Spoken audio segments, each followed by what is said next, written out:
Olá, seja bem-vindo ao curso avançado do Apocalipse, o seu curso que estuda a Bíblia capítulo a capítulo lá sobre o livro do Apocalipse. Você já tem participado conosco, seja muito bem-vindo. Se você está chegando agora, também muito bom ter você aqui. Vamos juntos estudar a Bíblia pelos próximos minutos. Hoje nós vamos estudar Apocalipse capítulo 12. Bom, se você, de repente, perdeu os capítulos anteriores, não acompanhou, ou quer dar uma revisada antes de iniciar o capítulo 12, o estudo aqui com a gente, você pode acessar lá em apocalipse.com, que todos os vídeos dessa série estão disponíveis lá para você assistir. Lembrando também que as apresentações também ficam disponíveis lá para você baixar, já para você revisar, para você estudar e compartilhar com outras pessoas que também estão estudando a Bíblia. Lembrando, então, apocalipse.com. Também quero incentivar você a entrar lá em apocalipse.com e dar uma lida, dar uma pesquisada, uma vasculhada no conteúdo que nós já temos lá, falando sobre o livro de Apocalipse, artigos, enfim, mais aprofundados também sobre alguns temas que nós já abordamos aqui e que vamos estudar ainda. Eu quero lembrar vocês que quem nos dirige nesse estudo, que é o nosso professor, o nosso guia através dos livros do Apocalipse, através dos capítulos do Apocalipse, é o jornalista Felipe Lemos. Tudo bem, Felipe? Oi, Eliane. Tudo bom? Tudo ótimo. Muito bem. Bom, a cada dia tem crescido o número de alunos que vem acompanhando o nosso curso, né? Isso é muito bom. Amém. Lembrando, você pode participar deixando o seu comentário, a sua pergunta, que nós trazemos aqui também, nós juntamos para fazer um programa especial de perguntas e respostas com essa dúvida que você tem. Isso é muito importante para todos nós podermos aprender juntos, né, Felipe? Com certeza, aliás, motivo você também a fazer perguntas, a anotar, a estudar, a comparar. A gente está aqui para ajudar. E quais são os segredos, os mistérios que Apocalipse 12 nos aguarda? São segredos revelados por Deus, né? Estamos chegando ao grande conflito, um capítulo importantíssimo que fala do grande conflito entre Deus e Satanás e dá alguns detalhes a mais. Agora a gente saiu da parte mais histórica e entrou na parte que a gente chama de escatológica, porque diz respeito a eventos que já estão num tempo que ainda não chegaram, né? Um tempo que ainda não chegou, melhor dizendo, né? Tempos que ainda não chegaram. Então, agora tem algumas coisas que nós vamos entender de uma forma ainda não 100% realizada, né? Porque a história agora está em andamento ainda. A história profética está em andamento. Do 12 em diante, é essa a realidade, né? Então, fazemos parte desse período. Sim, estamos vivendo muitas dessas coisas, então eu procuro até tomar um pouco de cuidado e os autores mais científicos, vamos dizer assim, que estudam mais profundamente o Apocalipse, tomam cuidado de não ficar fazendo certas afirmações, porque agora tem algumas coisas que são cenários que podem ser de uma certa forma, mas a gente não pode afirmar porque eles estão acontecendo ainda, né? Muito bem. Bom, você já sabe, para começar o nosso estudo da Bíblia, nós sempre iniciamos com uma oração, pedindo que o Espírito Santo nos guie e abra nossa mente e nosso coração para entender essa mensagem que Deus nos deixou. Vamos orar, Felipe? Vamos. Senhor, muito obrigado porque o Senhor nos deu a oportunidade, nos dá a oportunidade de compreender a sua palavra, de vivê-la e de amá-la, com uma palavra que é viva, eficaz e que nos ajuda a crescer espiritualmente. Ajude-nos, conduza-nos nesse estudo como o nosso grande professor e guia, em nome de Jesus. Amém. Muito bem, Apocalipse capítulo 12. De certa maneira estamos na metade do livro. Parabéns, você que já chegou até aqui, ou você que é um estudante que está constantemente pesquisando, comparando textos, comprando livros. Eu motivo você, compre livros, leia bons artigos sobre estudos proféticos. Inclusive nós temos no próprio portal Adventista, adventistas.org também, uma área com uma coluna, com textos proféticos, além do site apocalipse.com, que a Eliane acabou de destacar também. São bons conteúdos. O que nós vamos ver hoje em Apocalipse capítulo 12? Parte do conteúdo do livro selado com 7 selos. Isso significa que capítulo 12 em diante é considerado por muitos como aquela parte do conteúdo do livro selado com 7 selos. Então vai aparecendo aqui os desdobramentos. A parte mais escatológica, que vai até o final do livro, e uma apresentação da igreja, do povo de Deus, em conflito com os poderes do mal. É disso mais ou menos que trata Apocalipse capítulo 12. O texto é de capítulo 11 ainda, falando de capítulo 11, verso 18. Algumas pessoas podem pensar assim, mas por que faz referência aos outros capítulos? Porque está tudo interligado, está tudo conectado. A Bíblia não é um ponto, às vezes as pessoas querem compreender um assunto lendo um verso bíblico aqui e o outro lá e acabou. Não é assim que se estuda a Bíblia. A Bíblia é um livro inspirado por Deus, é um livro que Deus deixou como uma revelação completa, com várias partes que se conectam e que possibilitam, então, uma compreensão mais clara dos temas. Então, Apocalipse capítulo 11, verso 18, é um texto que conclui a visão das trombetas e introduz a segunda parte do livro. O que diz Apocalipse 11, 18? E iraram-se as nações e veio a tua ira e o tempo dos mortos para que sejam julgados. E o tempo de dares o galardão aos profetas, teus servos, e aos santos e aos que temem o teu nome. E a pequenos e a grandes, e o tempo de destruíres os que destroem a terra. Muito bem.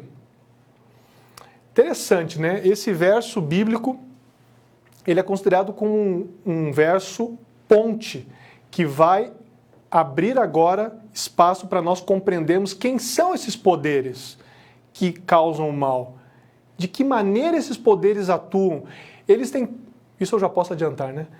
Eles têm como grande mentor e como originador de tudo isso Satanás, o dragão. Nós vamos ver agora claramente a figura do dragão aqui no capítulo 12, que é aquele que inspira todo esse mal. O capítulo 12 até o 22, os capítulos, né, eles mostram a atuação satânica para impedir os planos de Deus. Mas eles mostram a reação de Deus também, tá? Nos capítulos 12 e 13 são apresentadas as cenas da segunda metade do livro, o dragão e os seus aliados. É muito interessante porque aqui vai ficar bem claro, e é importante você, estudante da Bíblia, compreender. A partir do capítulo 12 é apresentado com maior detalhamento um esforço estruturado para se criar um sistema paralelo ao de Deus, que é um sistema da parte do inimigo de Deus, que ele procura enganar o povo de Deus, procura fazer o mal, não é só perseguindo, mas ele produz enganos também. E ele tenta o quê? Imitar a Deus para justamente seduzir e enganar. Então, isso vai ficar bem claro agora nos capítulos 12, 13. No capítulo 14, nós temos uma parte importante que é a pregação do Evangelho, como a reação de Deus. O que acontece com a pregação do Evangelho? Está muito ligado ao capítulo 10 e ao capítulo 11. 15 e 16 é um juízo já, são as pragas. 17 você vai ter novamente um maior detalhamento ainda dos inimigos de Deus, dos poderes inimigos de Deus, no capítulo 17.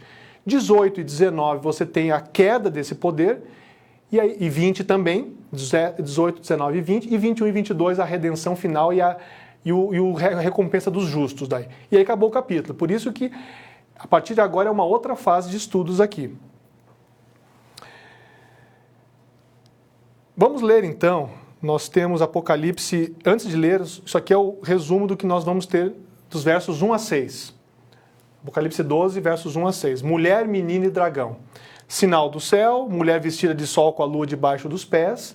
Mulher tem uma coroa com 12 estrelas. E mulher grávida pronta para dar à luz com dores do parto. Essa aqui é uma imagem apenas ilustrativa. Vamos ler agora e entender o que diz o texto. Apocalipse 12, versos 1 a 3. A gente acompanha aqui. E viu-se um grande sinal no céu. Uma mulher vestida de sol, tendo a lua debaixo dos seus pés e uma coroa de 12 estrelas sobre a sua cabeça. E estava grávida e com dores de parto. E gritava com ânsias de dar à luz. E viu-se outro sinal no céu, e eis que era um grande dragão vermelho, que tinha 7 cabeças e 10 chifres. E sobre as suas cabeças 7 diademas. Versos 4 a 6. E a sua cauda levou após si a terça parte das estrelas do céu e lançou-as sobre a terra. E o dragão parou diante da mulher que havia de dar à luz, para que, dando ela à luz, lhe tragasse o filho. E deu à luz um filho homem, que há de reger todas as nações com vara de ferro. E o seu filho foi arrebatado para Deus e para o seu trono. E a mulher fugiu para o deserto, onde já tinha lugar preparado por Deus para que ali fosse alimentada durante 1260 dias. Imediatamente vamos para a simbologia da mulher aqui. E para isso nós temos um texto muito interessante, Efésios capítulo 5, versos 23 a 25, que diz assim: porque o marido é a cabeça da mulher, como também Cristo é a cabeça da igreja, sendo ele próprio o salvador do corpo. De sorte que, assim como a igreja está sujeita a Cristo, assim também as mulheres sejam em tudo sujeitas a seus maridos. Vós, maridos, amai vossas mulheres, como também Cristo amou a igreja, e a si mesmo se entregou por ela. Aqui tem uma analogia muito clara entre mulher e igreja. Eu não vou entrar nos outros detalhes desse verso, porque ele tem outros assuntos dentro dele, que não são objeto agora do nosso estudo. Mas em relação à profecia, mulher e igreja estão associados, muitas vezes. E só vai fazer sentido a interpretação profética se isso for compreendido. Ah, mas eu acho que tem que ser uma mulher literalmente. Então você vai ter dificuldades de compreender algumas ações dessa mulher. Portanto, é muito melhor ir à Bíblia e compreender o significado que a própria Bíblia dá, essa comparação, essa analogia da mulher com a igreja. O que nós temos aqui? Mulher com 12 estrelas e grávida. O que significam a coroa e as estrelas? E por que ela está grávida? A gravidez dessa mulher pode ter relação dentro da Bíblia com o surgimento do Messias prometido. Nós temos uma referência disso, nós não vamos ler, em Isaías capítulo 7, versos 13 e 14. As interpretações dos estudiosos, elas ajudam a identificar o menino mencionado no texto. É uma referência interessante aqui, em Isaías capítulo 7, versos 13 e 14, da virgem que concebe o filho, e esse filho, ele se chama Emanuel, que quer dizer Deus conosco. Há interpretações que aplicam a identidade desse filho a um rei da época, como Acasias, porque as pessoas que estudaram esse texto profundamente queriam saber quem é esse filho. Alguns imaginaram, é o filho do rei Acasias, ou mesmo do profeta Isaías. Jacques Ducan, um estudioso do Antigo Testamento, ele lembra que o nome desse filho que está dessa virgem é Emanuel. E os nomes, eles têm significados profundos na Bíblia. Hoje as pessoas acabam dando nomes sem muito significado, mas nos tempos bíblicos as pessoas procuravam dar nomes que tivessem significado. E muito mais, quando Deus pedia que algum nome fosse dado a alguém, havia um profundo sentido teológico ali. E é interessante que isso a gente vê os próprios dois filhos de Isaías. Isaías teve dois filhos com nomes bastante inusitados para nós hoje. Um se chamava Um Resto Volverá, relacionado ao retorno da deportação da Babilônia, e Rápido Despojo Presa Segura, relacionado à derrota que o povo sofreu de Damasco e Samaria. Então o nome Emanuel, que significa Deus conosco, não é à toa em Isaías 7, 13 e 14. E ele está relacionado, para muitos, a essa gravidez da mulher como igreja, ou seja, o filho vindo relacionado à mulher, a igreja, o povo de Deus, o filho de Deus. Porque o pai, não aparece a questão de identificação de pai ali. E no caso de Emanuel, a referência à criança transcende a história local de Acasias, transcende muito mais e vai se direcionar à casa de Davi. E o que é a casa de Davi? A casa de Davi é apresentada na Bíblia, nós já falamos isso em Apocalipse capítulo 1. Quando Jesus é apresentado como a raiz de Davi, da casa de Davi, não está falando que Jesus é um descendente específico de Davi apenas.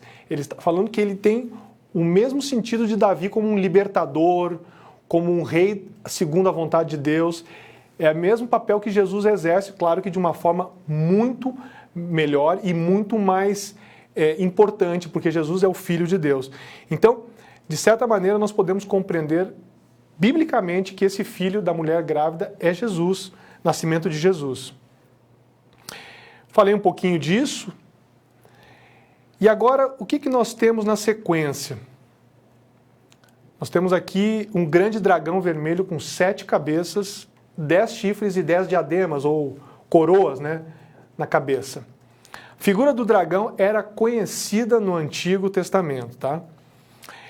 No Antigo Oriente também, né? Salmos 74 e 89 vão falar disso. Monstros como Leviatã, um monstro chamado Raabe também aparece. Esses monstros marinhos, eles são usados de forma simbólica ou metafórica com referência aos poderes inimigos da parte de Deus.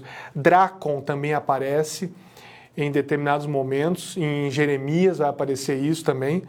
São todas, alguns vão, e Drácon para dragão você vê que tem uma semelhança muito grande. Tem um caso de analogia com o Egito também. Ezequiel, o profeta Ezequiel, ele falou do faraó do Egito como o grande dragão ou crocodilo. Alguns colocam essa tradução como crocodilo. No capítulo 29, verso 3 de Ezequiel é falado isso. A palavra no hebraico é tanim, sempre com significado de dragão. Então, tanim, drácon, tem a ver com esses monstros. Sempre, o que importa aqui pra gente é sempre simbolizando poderes inimigos. Essa é o grande conceito que tem que ser pego. Então, aqui tem uma imagem só para ilustrar.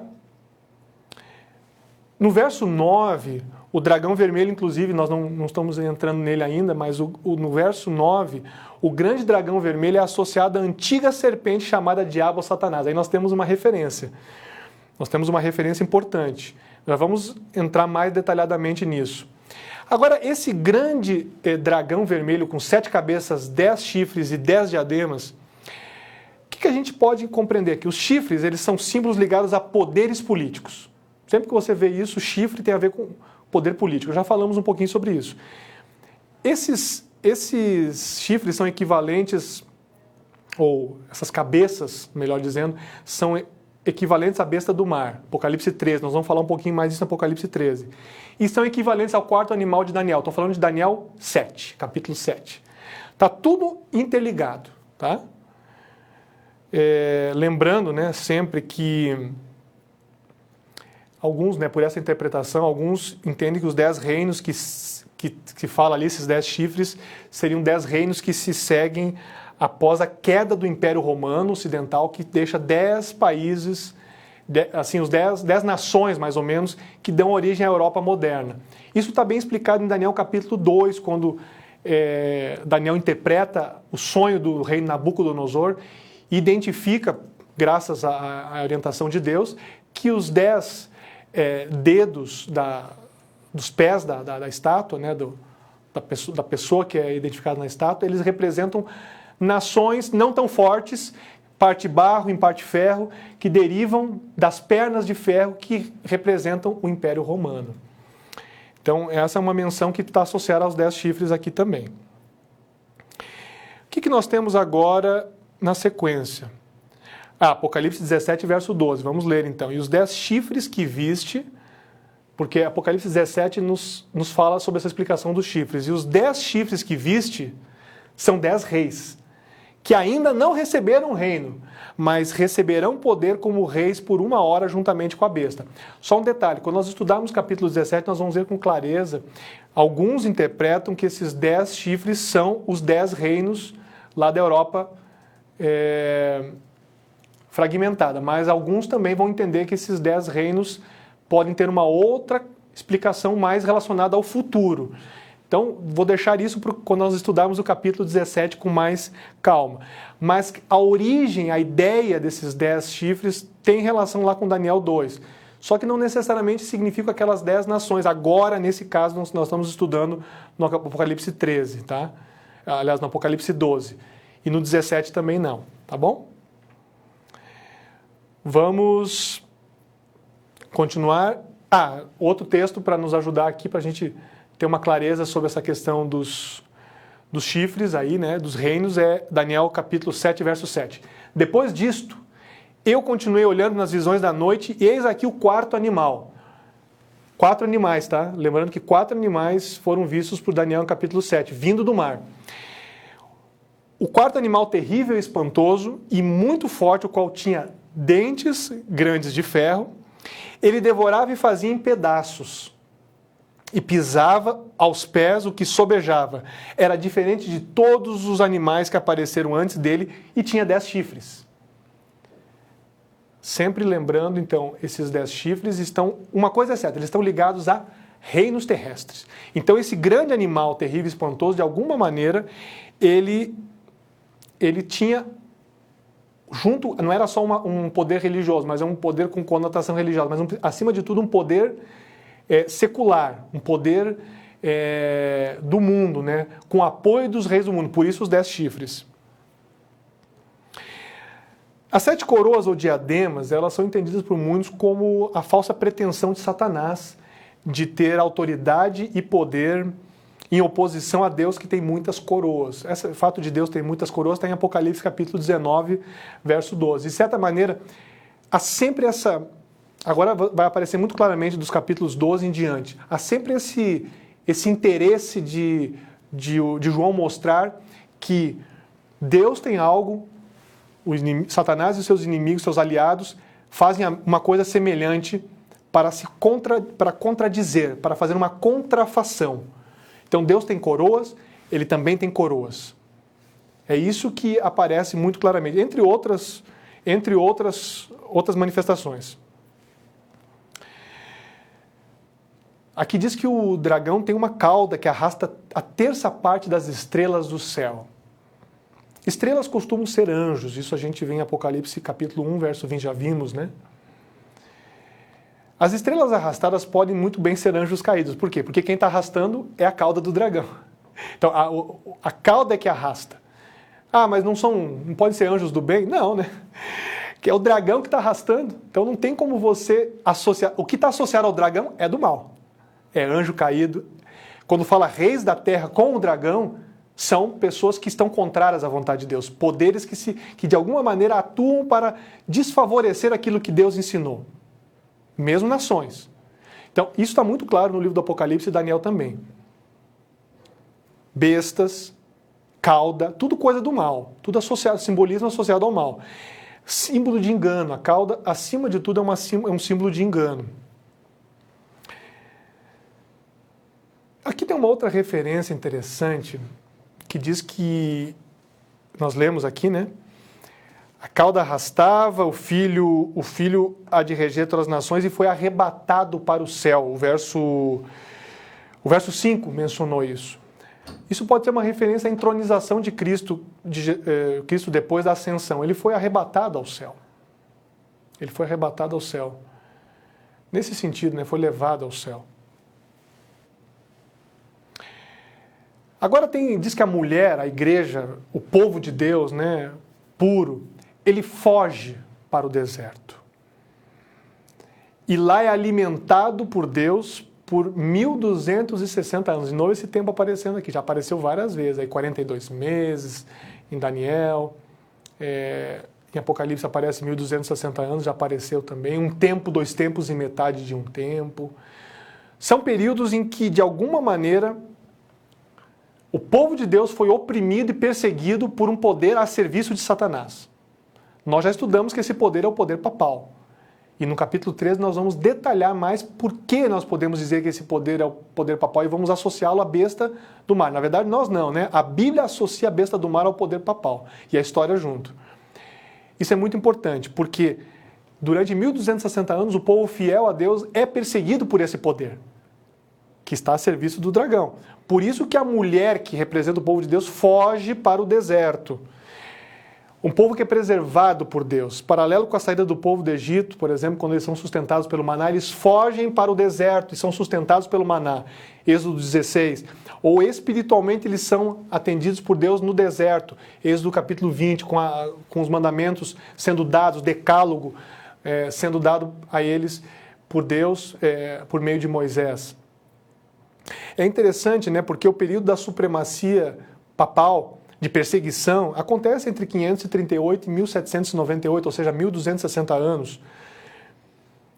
Isso é um fato comprovado na Bíblia e faz muito sentido, porque esse poder do mal, ele faz com que a igreja, ou o povo de Deus, a igreja simbólica aqui, o povo de Deus, ele tenha que fugir. E ele vai para outro lugar. E aí, é interessante, né? Agora falando ainda do verso 6, né? Para alguns intérpretes e comentaristas, a água lançada porque aqui foi lido, né, que foi lançada, né? A água foi lançada com força pela boca do dragão, tem a ver com a ação de perseguição de Roma papal, ou de poder papal. Quando você analisa os versos 14 e 15, você chega a essa conclusão, nós vamos chegar nesses versos. Então, nesse caso, há águas significando muito mais região muito povoada. Por analogia, deserto seria então uma área pouco povoada, onde o povo de Deus poderia encontrar um refúgio. Portanto, nós podemos compreender que como a água é uma região muito povoada e tem a ver com os inimigos de Deus, mares inclusive, deserto é o contrário. É um lugar de refúgio, é um espaço de refúgio, é onde Deus, de alguma maneira, atende a essa igreja, a esse povo que está buscando ajuda. E ele foge, esse povo foge para lá. Isso fica bem claro. E na história isso vai ficar bem claro. Depois dos 1260 anos, o cristianismo fiel a Deus, os grupos de cristãos fiéis a Deus se refugiam na então Nova Inglaterra, né, como era chamado os Estados Unidos da América, bem no passado, antes até da independência, em 1776. Antes disso, os Estados Unidos, chamados de Nova Inglaterra, abrigaram muitos egressos da Europa, cristãos, fiéis a Deus, fiéis à Bíblia, que fugiram da perseguição sistemática medieval, né? O que nós temos na sequência? Apocalipse 12, 7 a 12. A parte intermediária do capítulo. Nós vamos aqui ter a narrativa que explica a origem da inimizade entre o dragão e a mulher, por que o dragão e a mulher têm inimizade, fala da origem do conflito até o momento da vitória de Jesus na cruz e as atividades do dragão e a hostilidade contra a mulher e seus descendentes. Vamos ler o texto agora, agora nós estamos na metade do capítulo. E houve batalha no céu, Miguel e seus anjos batalhavam contra o dragão, já identificamos quem é o dragão. E batalhavam o dragão e os seus anjos, mas não prevaleceram, nem mais o seu lugar se achou nos céus. E foi precipitado o grande dragão, a antiga serpente. Veja a menção aqui. Mas quem é que diz que o dragão é Satanás? Ora, ele está associado à serpente. A antiga serpente é uma alusão ao Gênesis. Quem representava a antiga serpente no Éden? Anjo de Deus? Não, né?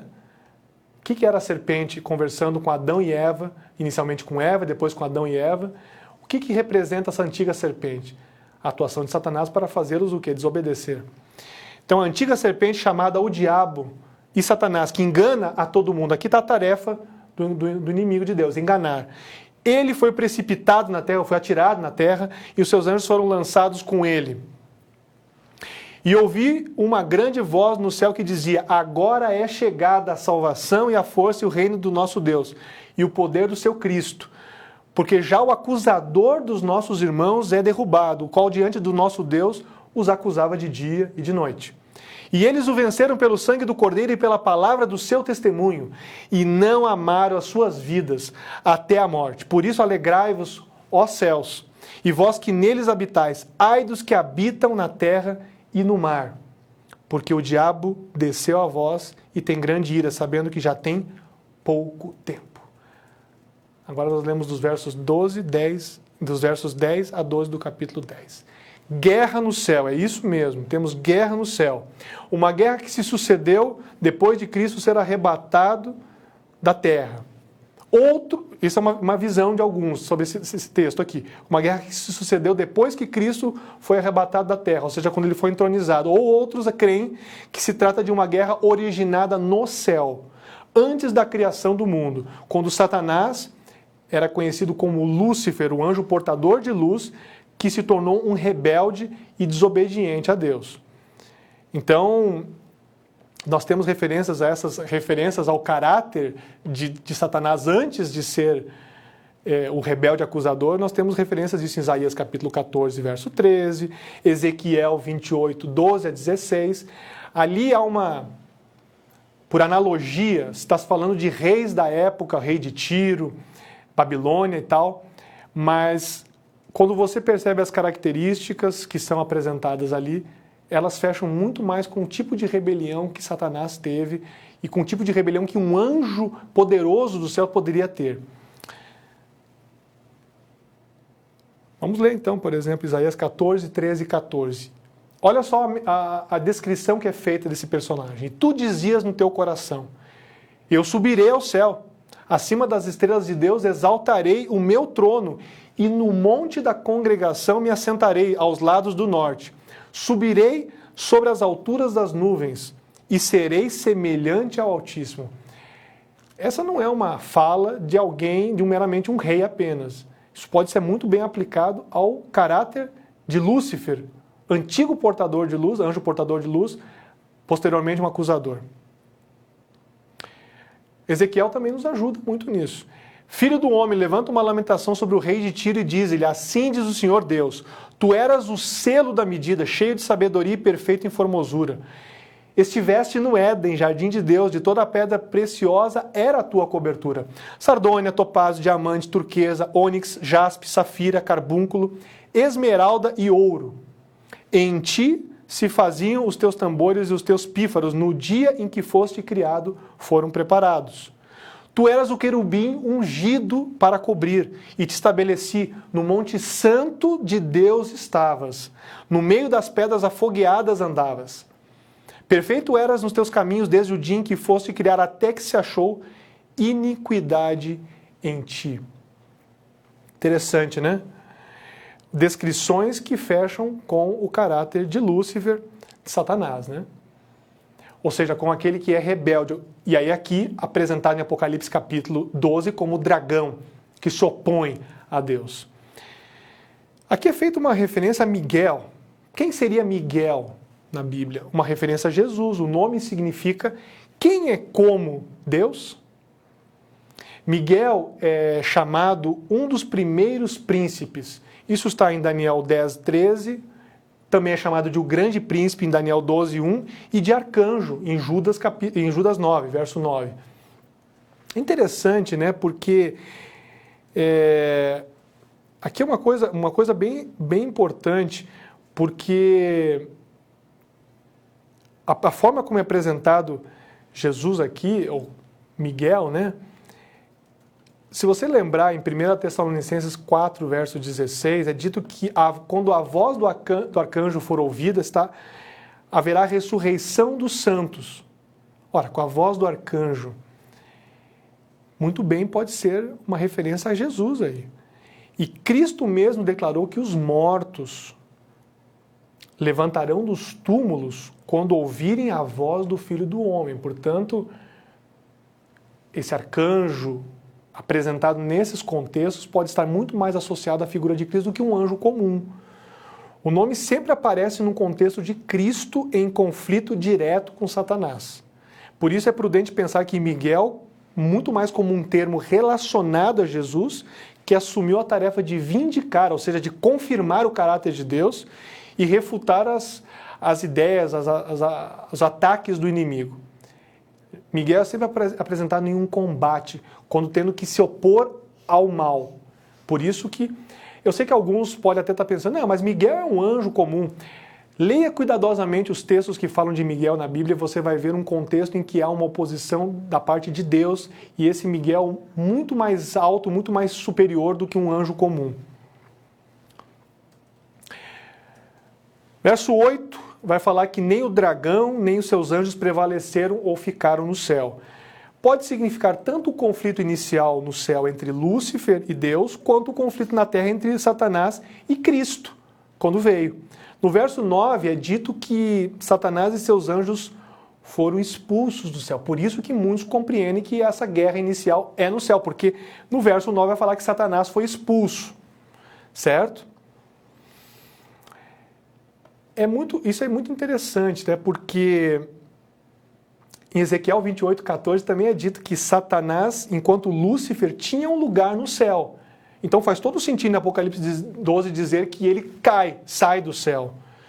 Já no verso 9 é dito que Satanás e seus anjos foram expulsos do céu. Mas até a cruz acontecer, de alguma maneira Satanás tinha acesso aos seres celestiais. Isso também é interpretado por muitos de forma limitada, é verdade, mas ele tinha como príncipe deste mundo. Então, isso, e Jesus mesmo fala isso em João capítulo 12, versos 31 e 32, esse é o príncipe do mundo. Por que Jesus se refere a ele como príncipe? Porque, de alguma maneira, ele tinha um limitado acesso a certas coisas. Isso muda depois da cruz. A menção à serpente no verso 9, né, é uma referência a Gênesis 3, já falei um pouquinho sobre isso.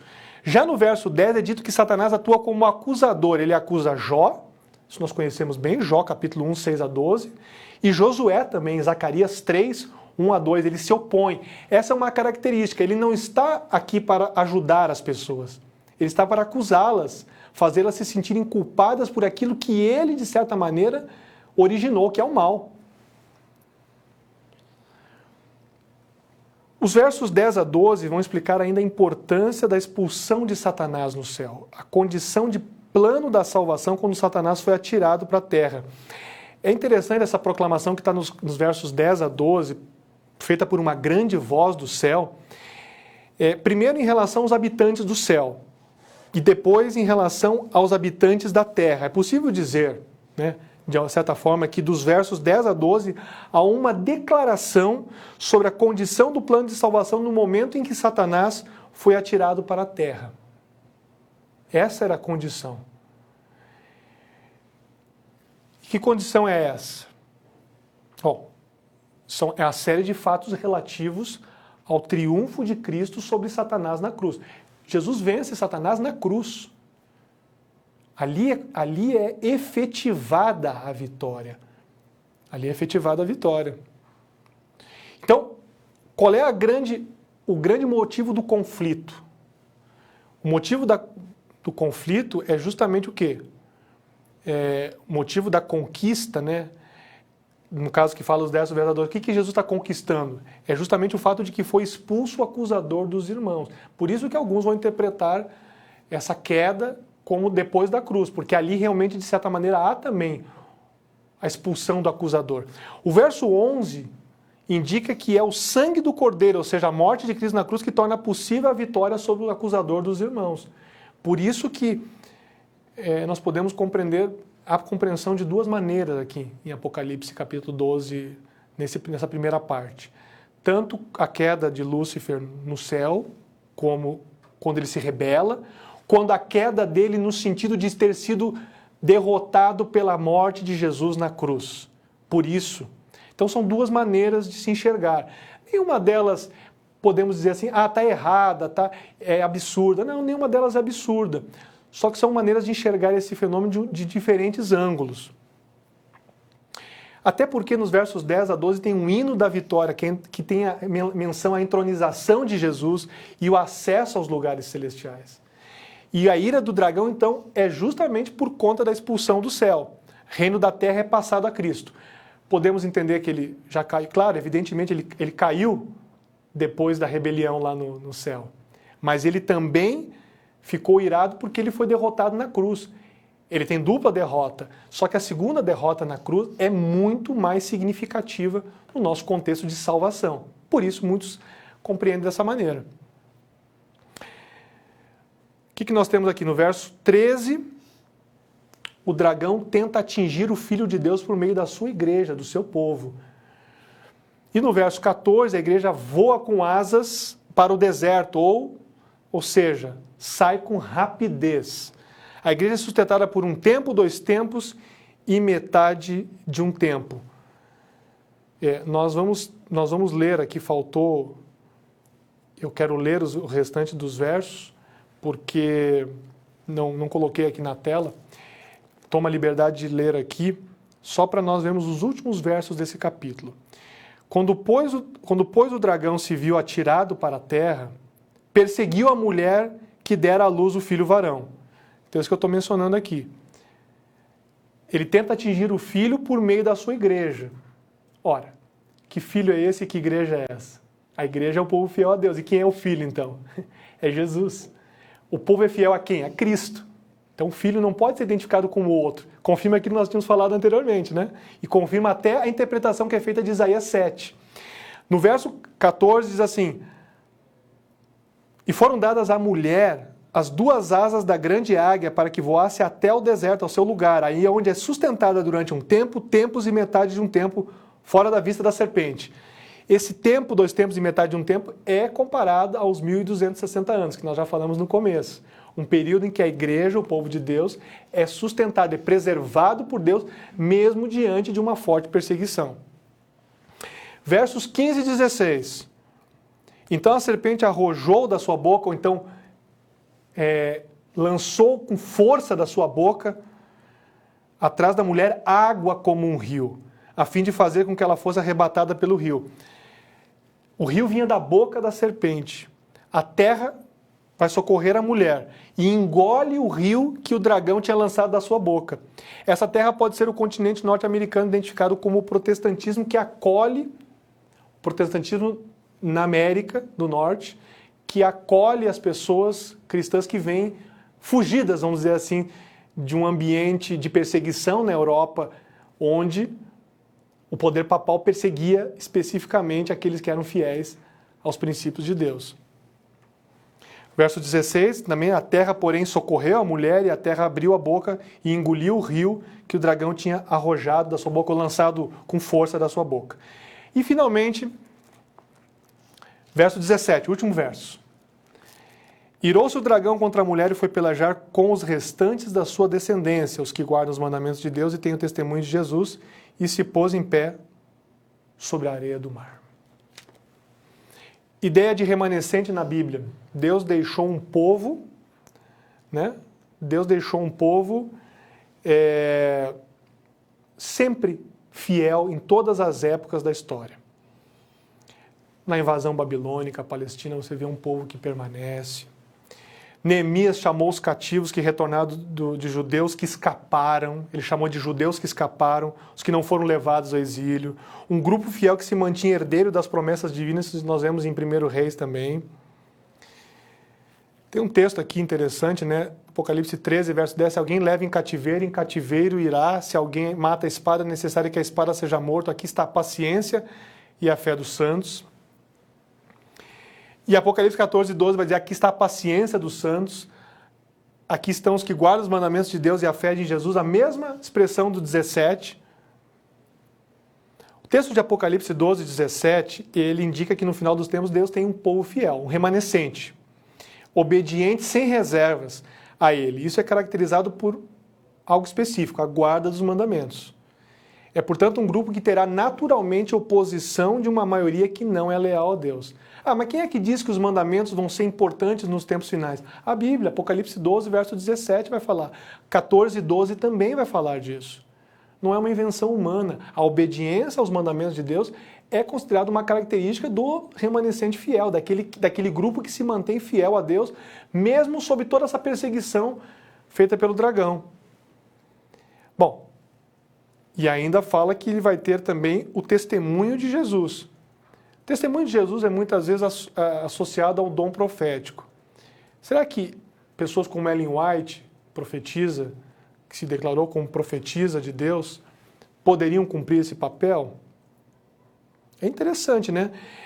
Os autores bíblicos falam de mais de 20 dos seus contemporâneos que exerceram o dom de profecia. O dom de profecia, porque o testemunho de Jesus, que fala aqui em Apocalipse 12, 17, quando você vai ao capítulo 19, verso 10, é dito o seguinte, importante ler isso aqui, tá?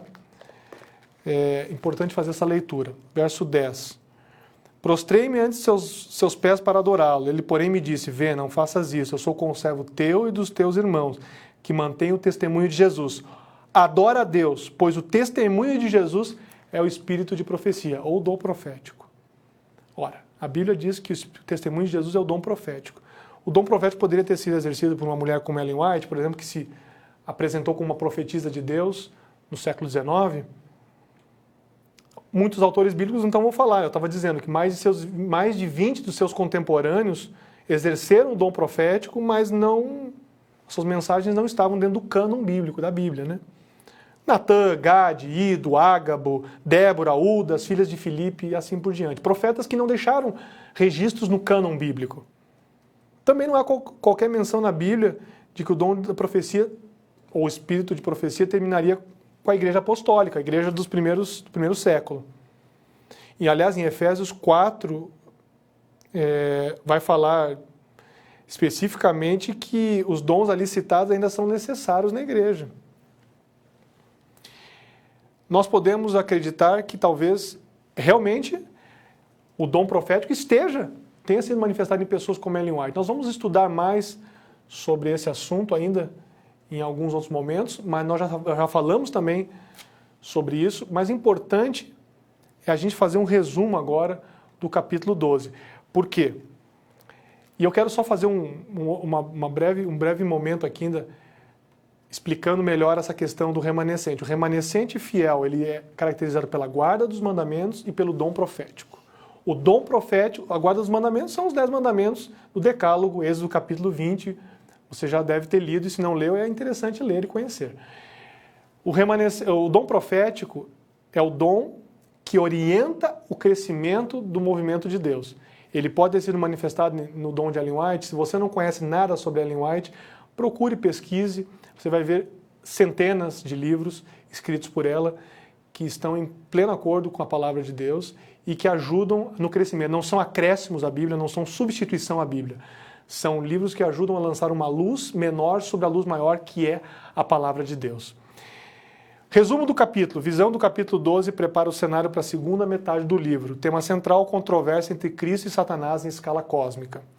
Aqui começa o desenvolvimento dos eventos finais da Terra. Apresentam-se os atores principais e o ambiente.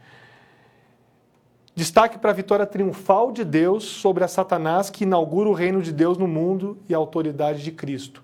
Fica claro que Satanás está por trás do conflito com Cristo, de que há de mal nessa terra. Mary Tenney explica que Satanás está por trás do cenário deste mundo, a inteligência malvada que faz guerra contra os santos de Deus. Pode ser que algumas questões vão ficar aqui soltas de Apocalipse 12, elas vão ser melhor trabalhadas e algumas, nós recomendamos que algumas leituras a mais sejam feitas, depois nós podemos deixar alguns materiais para quem se interessou em saber mais sobre Ellen White, para quem quer entender um pouquinho mais alguns aspectos. No capítulo 13 nós vamos detalhar mais como Satanás e seus aliados atuam para enganar o povo de Deus. É isso, Liane. Muito bem, Felipe. Nós temos uma pergunta. Sim, por favor. Eu quero que você abra sua Bíblia em Apocalipse 12, 7, que é de lá que a gente vai tirar essa pergunta. Vamos lá. Essa dúvida que surgiu. Então ele começa aí, houve guerra no céu. Essa guerra, ela foi física, ela foi literal? Ou foi uma guerra ideológica, algum outro formato de guerra? Olha, essa é uma pergunta difícil, Liane. Temos uma resposta? É uma pergunta, olha, eu não tenho condições de dizer se essa guerra foi física ou ela é apenas conceitual. Que ela é conceitual, eu não tenho dúvidas. Eu só não posso afirmar que ela foi física. Alguns gostam de pensar que sim, que teve um conflito entre anjos do bem, anjos do mal, lutando, né? Lá nos altos ares, né? Uma coisa até cinematográfica seria, né? Mas o que a gente vê é que realmente a questão conceitual é muito mais forte. Por quê? Porque Satanás, ele engana os anjos, os leva a acreditar que podem desobedecer a Deus, então é uma rebelião. A Bíblia normalmente nos capítulos do Apocalipse não apresenta nunca, mesmo na Batalha do Armagedon que a gente vai estudar, ela não fala de um conflito físico.